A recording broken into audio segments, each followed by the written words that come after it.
Yeah, today we're going to talk a little bit about efficiency and scalability, and let's definitely parlay the conversation over into current topics. A lot of the meat and potatoes of this presentation was put together for AWE. I'd reached out to Dr. Konitz and just a couple of other folks, kind of let them know. At the time, I'd also involved a lot of standards, as this was kind of geared towards XR, so you might see some of the remnants of that kind of peeking through. But I definitely think that the meat and potatoes are here and generate enough of a conversation as long as we can move through it quickly, so that because I think everyone here has a really good base understanding of a lot of what we're going to talk about. So without further ado, thanks. Go for it. Thank you. All right. How is this? Seems a little, yeah, there we go. Okay. Well, hello, everybody, and welcome. The topic for today is going to be XR interoperability and immersion, title being Why Everyone Loves What They Already Know. Today, we're going to talk about the nature of storytelling and how we engage it, and how it's a construct of the human brain. We're going to talk about behavior and technology and how that activates some of the same parts of the brain. And we're going to really put a special focus on interoperability and how this ties the two things together, computer language and storytelling. And I'm sure many of us already have a couple of really good ideas on how to start that conversation. But I'd like to start here in the realm of human behavior. Every one of us has relearned all of human civilization in our own way. Everyone has a unique set of genes that makes us think, act, and respond differently. And everyone has their own software. One of the books that I came up in the film industry was In the Blink of an Eye. I came up reading this so I could have a deeper and better understanding of what I was doing. So sorry. And he posited that when we blink, we are essentially closing out one thought and beginning another. He also went on to come up with this concept, or kind of talked about this concept in the book, that if you were to take a high contrast, and I'm quoting here, infrared motion picture of an audience watching a film, placing the camera on stage, you would see a galaxy of these dots against a black field. And when someone in the audience blinked, you would see a momentary interruption in these pair of dots. If it were true, if there were times when those thousands of dots winked more or less in unison, the filmmaker would have an extremely powerful tool at their disposal. Coherent blinking would be a strong indication that the audience was thinking together and that the film was working. But when the blinking became scattered, it would indicate that he or she may have lost their audience, that they had begun to think about where to go for dinner or whether their car was parked in a safe place. And what does this mean to us now? That, to me, it means that even back then, immersion was trackable, that you could have realistic statistics on whether or not it was working, that there were, what the level of immersion was. But on the other side, creators create the most content using the tools and techniques they already use. It's just generally a general notion to consider. You know, people work with things that they already know because they can generate more content.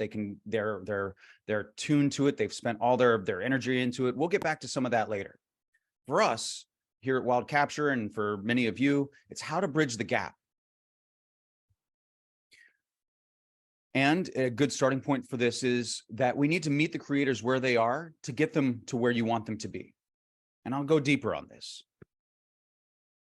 So for 3D artists and studios, in order to get content or data or plugins or anything, in order to get to where in order for the creators of this software to actually get people to use that software, for us, we use a lot of like artists and creators that we work with use these software programs, okay? And in order for folks to actually be able to produce content, they need to be able to have their tools and data sets reach these places. So I'll use another touch point that might make a little bit more sense, because software is it's a little bit more intangible. So let's go to something that's a little bit more hands-on and viable and visible. Digital cinema cameras. Through the transition of film to video, right? You had to have these new tools to be able to essentially fit within these same pipelines. And so in order to do that, they generally had to start with a lens mount and format standards, and then functionality and battlefield testing. Camera companies had to create form and factor. They recognized that they needed to adapt existing premier technology and get that into new pipelines. What technology is that? The lenses. Millions of dollars and a century of high-quality lens research and development had already been invested in that. And rather than throw it out, they bring it to a new kind of market. And so that was the challenge of the digital cinema cameras, as they had to meet the creators where they are. They had to have the lens mounts, is what I'm trying to say. They had to, no matter what the camera system was, they had to have the PL mount, because was the Panavision lens mount that so many of these cameras were using, and a couple of others. But really, we're talking about the PL, the PV mounts. But it's a good idea and a good reminder that, again, you have to meet the creators where they are. The same thing for nonlinear editing systems, right? On the format side, you had to have all of these companies had to have formats that that users were already adopting. They had to meet the users where they are.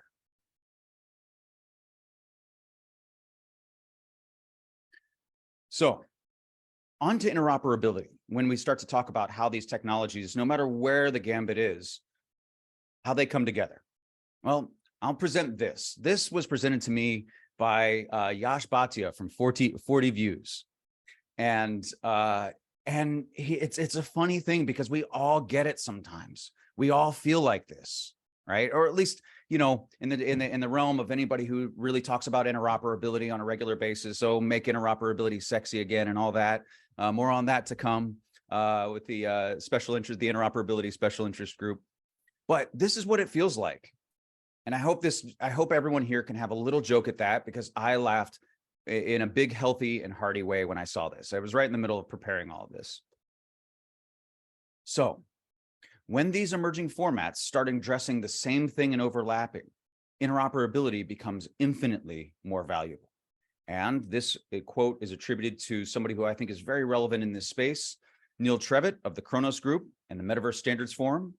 Now, they've spent a lot of time, and they do things in a way that I find very valuable to the process in terms of organizing organizing how these standards start working together, and so that they can kind of remove the silos. We'll get back to some of that as well. He goes on to say that we're not meaning to, but we're conflicting and competing instead of cooperating. And again, this goes back to the value of efficiency and scalability, and keeping workers working, and so on and so forth. When you break it down and you don't have standardization on the small level, you start dealing with micro efficiencies that take longer and processes that take more time. On the larger scale, you deal with macro inefficiencies and industries that inevitably will move slower because of it. And this is why we need to this is why this is addressed in this way, no matter what the interoperability is that you're talking about. So going back to standards and format associations, just wanted to name some that are relevant. You know, many of you may be working with some of these or understand, or kind of, you know, in your zeitgeist, maybe not. And there's many more standards organizations that are part of the ecosystem, but they all kind of have similar functions. And it's important to identify a couple of things in terms of how your standards or format associations work. Many of them are not dictating the standards. They're just trying to understand the customer base. And it's important to understand that when you're identifying what the purpose is of any standard and format association, that you're understanding whether or not they're a 501c3 or a 501c6. Can they legally lobby the government? That's an important part of the consideration in terms of what the format organization is actually doing. And without drilling that too much into the ground, I just wanted to lay some groundwork for anybody that's actually participating in the standards organizations for their particular industry. So, you know, obviously we all know here that we're talking about growth, scale, and efficiency. And for many of us in this space of media production, you know, anybody that's working in with content and media, that producers want to produce as much content as possible. as cost effective as possible. And they want to license out now with the technologies that are out there. They want to license multiple IP to multiple activations simultaneously. So now you need interoperability function at an even deeper level as we kind of go into the next steps of where a lot of this is going.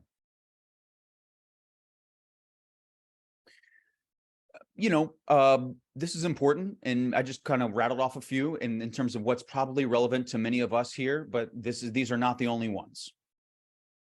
Going deeper into some of the things that are important for our world and digital humans, we're talking about these. These is a kind of general ways that we can see that digital humans and that media production and places that you can use these types of assets and data sets. And again, the folks over in the Interoperability Special Interest Group, Guido and Alina Kadlubski, they're doing a great job in making sure that they are getting out the messaging for interoperability and how and why it's important. And there's the discussion on the table of how we can make interoperability sexy again, because they don't have to be dry conversations, but at the very least, we can kind of get through them quickly and move along so that for the tough stuff that does get a little repetitive or boring, you can at least kind of work through that and have a framework to kind of address it in a way that makes it exciting. And that's kind of where we come in and how I see it. So there's that. And to dive in specifically to our business, and maybe some of you are working with some of these same formats and standards. We're talking about character animation standards and format standards. Okay, so we're talking about in character animation. These are the format standards that we're working with. And I hope that many of you are also saying, oh yeah, this makes sense. I've worked with 3D and these are some of the same standards that we get into or talk about or bandied about in terms of what we're doing now or what we used to do before. These are the same these are the format standards that we're talking about as it relates to our discussion today and how we function as a business here at Wild Capture, producing interoperable characters or data sets that are interoperable across all of the 3D graphic software. So anybody that's using traditional character animation formats, this is what we're talking about. Specifically, there's a conversation on the table about the interoperability between USD and GLTF or GLB, as it may be in its current form, and how you can get these two things to talk. There are two different file structures that have amazing powers within each individually, USD being a newer format. For those that don't know, it was invented by Pixar and has been used for many different ways along the way. It's a container format, and it's a referential coding language as well that allows it allows us to use record like 5 or 10 people. And because we can reference the individual data sets, we can generate entire crowds with new clothing, having only needed we can generate crowds of like 1,000 people, only needing the data of 10. And that's because of USD. GLTF is structured a little bit differently. And we're talking about how we can start getting these languages to talk to one another so that GLTF, a format that's more used for the web base, can be interoperable with USD so that, again, things can move faster. People that are working in this pipeline can more easily access this pipeline and things like that. So for us, we're having this is kind of an immediate discussion. That's kind of, if anybody that is in this space working, these are the kinds of interoperability examples that I think are relevant to today's space in terms of how we're addressing this conversation. Who's at the table? Many times this is the creators. These are the technical and creative developers, artists, content producers, platforms, and the user base. Everybody has a discussion, a seat at the table here. Andrew Schmid over in the AI Special Interest Group has a wonderful diagram of an infinity sign where the tool makers, the artists, and the content producers are it's basically how rights distribution and payment disbursement, how these things, how the ecosystem needs to take care of these people all in one fell swoop and in the right way so that the ecosystem can thrive. So in this, we're just addressing that everybody has a seat at the table and they all have their own perspective on it that makes it relevant and valid and drives, again, drives scalability and drives efficiency. So This is the part where I'm just going to go ahead and make sure that I give direct credit to someone in the room for Dr. Hartmut Konitz, who's here. This section is what he has provided in a previous meeting from about 4 or 5 months ago. And it blew my mind, and I pulled some things from it, and we're going to start to see some of that now because I think it's very relevant to the discussion. In his presentation, Dr. Konitz says, or goes over this topic, and he talks about how narrative is a cognitive function. It's a framing device to tell us something is a narrative. In the strictest sense, it's not in the movie or in the experience, but in the brain. And this is why in many different parts of the world and in many different cultures, there are very different narrative structures that are successful. He goes on to talk about how these can be communicated in many different ways around the world, which is absolutely super important to those of us that are so familiar with the hero's journey, right? And we all know, we've even talked about it in the meetings about other story structures and how the hero's journey is part of it, but it's not the whole pie here. In these structures, he goes on to talk about how in Japanese culture, there's a very old storytelling tradition or storytelling structure called Kisho Tenketsu, where it talks about that builds up, that the story builds up, and then all of a sudden, out of nowhere, something happens that the audience didn't expect, and then spends the last third of the film explaining why that thing that came out of nowhere was there all along. And that's something that resonates with their culture. In African oral storytelling tradition, the notion of telling the story 3 times, the story arc has 3 arcs, and it's told once for the children, once for the adults, and once for the grandparents, right? And that's how they have formed a storytelling structure that resonates with them. And this other graph on the right-hand side shows how there are so many different storytelling structures that are based around the world that have cultural value in terms of how people resonate with stories. In a story structure, as a story structure, how people resonate with how that delivery.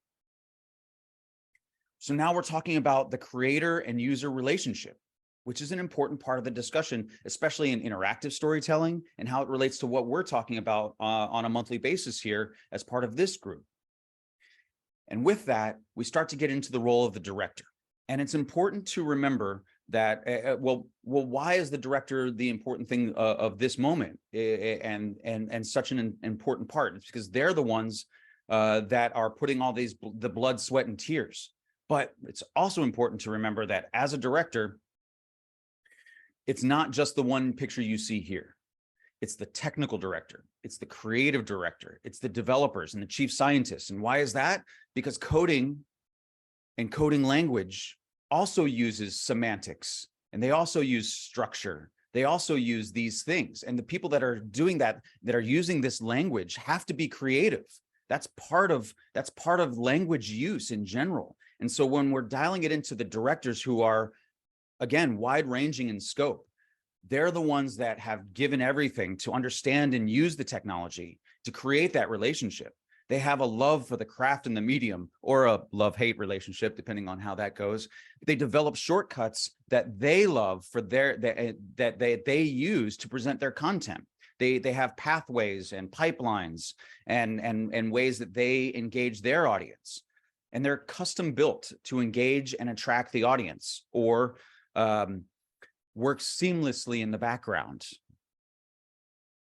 And going back to coding the story, talking about these very things, about how the people on the technical side, the tool makers, the code writers, they're also using creativity. They're also working in rules and standards. They also have to have iterative reworking, just the same as anyone in storytelling, right? Any writer, anybody who's making a story, they all have to use these same kind of procedures and methods to deliver the final product. So, what's next in this space is we're starting to talk about interactive technologies, the evolution of storytelling, the evolution of the audience, and how we can thread ourselves seamlessly as individuals, as companies, as a group or a movement, a special interest group just like this one. And as we kind of dial it back, I wanted to leave everybody with something that I thought was useful as a good way to cap this off. And I'm sure most of you, all of you have known this. And again, we talk about this stuff here in these meetings. Any sufficiently advanced technology is indistinguishable from magic. There's magic in volumetric, everybody, and it's happening now. And I won't go into it. You guys all know me and what I talk about and kind of where my heart is.